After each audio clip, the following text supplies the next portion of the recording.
সূত্র মারফত তল্লাশিতে উদ্ধার জাল লটারি। মুর্শিদাবাদে সূত্র মারফত খবর পেয়ে অভিযান চালিয়ে পুলিশ উদ্ধার করল বিপুল পরিমাণে জাল লটারি। মঙ্গলবার দুপুরে রঘুনাথগঞ্জের গাড়িঘাট এলাকা থেকে গ্রেফতার করা হয় কিছু ব্যক্তিকে।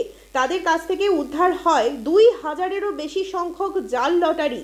বিগত বেশ কিছুদিন ধরে ধৃত ব্যক্তিরা ওই এলাকায় জাল লটারি বিক্রির কাজ করতেন বলে জানা গিয়েছে।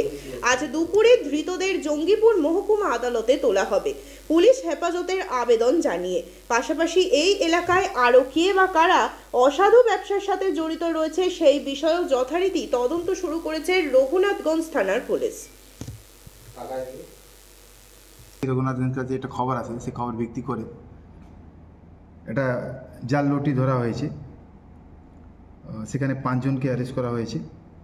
তাদের বিরুদ্ধে আইনিগতভাবে ব্যবস্থা নেওয়া আছে। আর যেটা জাল লটি ধরা হয়েছে সেটা ডিএল লটারি আছে, আর পরিমাণে আছে 2000। অ্যাকিউজডকে অ্যারেস্ট করে তার কাছ থেকে প্রচুর পরিমাণে টাকা উদ্ধার হয়েছে। হ্যাঁ, এটা ঘটনাটা আপনারা জানেন, রঘুনাথগঞ্জে 2 দিন আগে এটা মানে ড্রাগ প্যাডলারকে ধরা হয়েছে। তার কাছ থেকে প্রচুর পরিমাণে আর কি ব্রাউন সুগার পাওয়া গেছিলো। তো তাকে জিজ্ঞাসাবাদ করে তো ওখান থেকে আরেকজনকে ধরা হয়েছে যে ওই ড্রাগস কিনতে আসছিল।